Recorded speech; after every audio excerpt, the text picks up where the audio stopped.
Alright, so I'm gonna do another one, another song, another taste or something. But this is gonna be more pertaining to our Lord Jesus Christ. Those that go to church, no matter the church name, as long as you go to church and you keep your eyes on the Lord, no matter how much we prosper in life, it's all God doing. Remember Jesus. Never forget Jesus. Now, with all this stuff going on in the world with coronavirus, we got to pray to God. Get on your knees and pray to Jesus Christ to remove this sickness, this disease that he didn't send. Before I play this tune, song, whatever,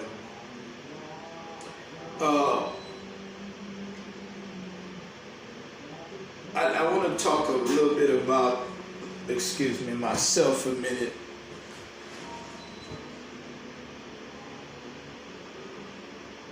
On like a little bit about my history. Okay, I'm just checking the timing on the screen. Many of the people don't know who Clifton Chenier was. My grandfather, the Mouton Club, way back, he got started at that club.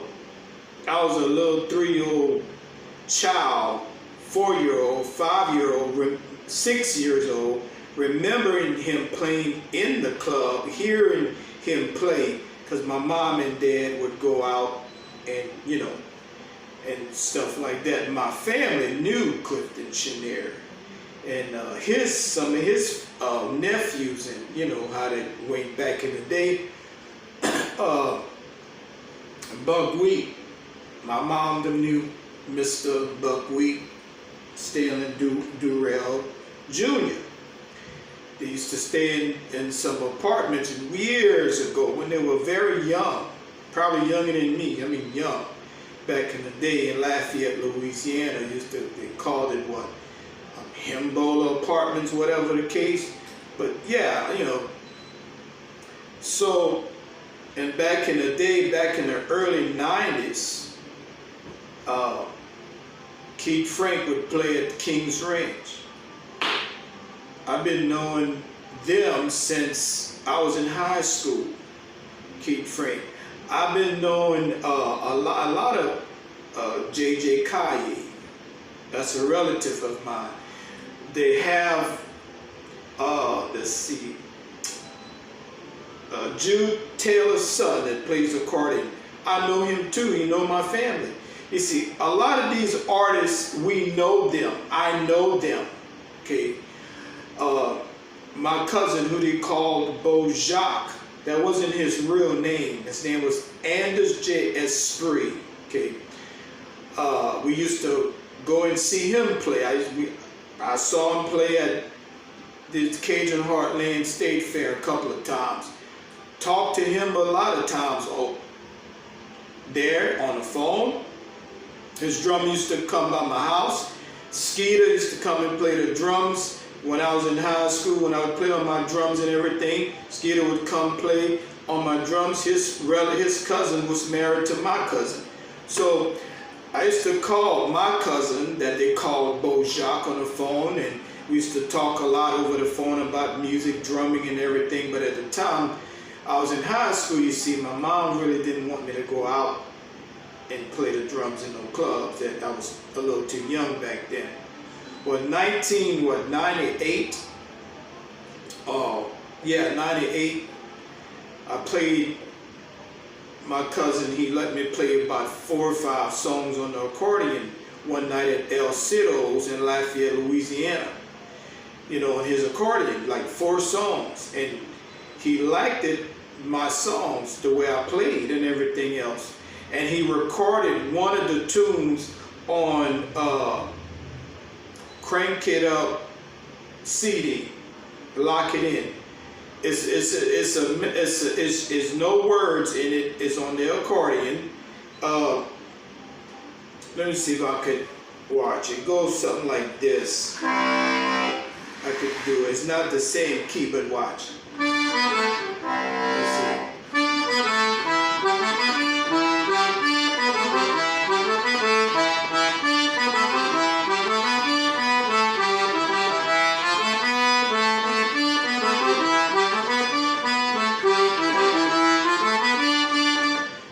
It goes like that. But what I was singing that night, you gotta have courage if you want to be somebody in life. You gotta keep pushing and pushing and pushing and pushing until you get where you want to go, until you get things started, and keep on going, because God will help you the rest of the way. I mean, I met a lot of musicians, a lot of artists, a lot of people that play accordion. I met many of them. Rosie LaDay, back in the 90s at Richard Club. I met her a bunch of times. We used to talk about music, drumming, because I was mostly in the drums than the accordion back then, you see. So, I mean, you know, this is nothing new to me. This is old stuff to me. JoJo Reed. I know JoJo Reed too. We talked many times lately, but not much happening in music out there. Mr. Broussard, he plays the accordion. I know him too. I met him a couple of times. Even at church, I met him. I mean, this is nothing new to me. I've been around for a little while, you could say. I've been around for years and years, but I've been around, you know what I'm saying? You know what I mean? Boozoo Shavers. I met Mr. Boozoo Shaver at Slim's Waikiki. I was, what, 17 years old? My mom would bring us to the trail rides, the dances, and because that's what they grew up in. That's what they liked it, to go out and have a nice time around decent folks. I mean, this is nothing new to me. This is old, man. This is old stuff, bro. I'm not into just zydeco. I can play blues. I can play. I'm sure you saw me playing all these instruments on my channels: guitar, bass, drums, keyboard, and I could play the piano too. How? By listening and watching. And I was in music in school, elementary and high school. I mean, you know, at middle school too. I mean, this is old stuff, man. This is nothing new to me.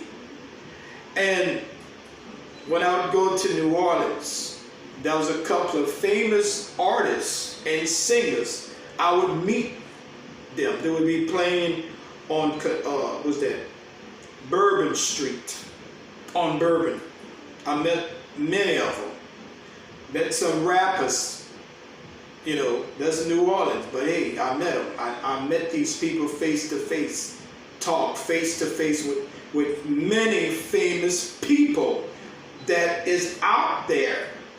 So music thing, that's like me eating a slice of cake. It's like me eating a piece of food or something, man. You know, that's no big thing to me. To some people, it is a big thing, but me, that's not. Let me check this time on this phone, this thing here. I've been talking for how many minutes here? Let me check that. 8 minutes. I'm gonna come back with I'm gonna redo this because I don't know how much time on YouTube, y'all. So let me do another video, and then just leave this one for talking with my my history and everything else, you know, like that. But I mean, music is not new to me. I used to build drum sets out of other drums, and I mean, I used to have fun back then. Boy, when I was in high school, it was on, man. That was the time. That was the excitement. Woo, that was the days back then, boy. Oh yeah. So let me do another video.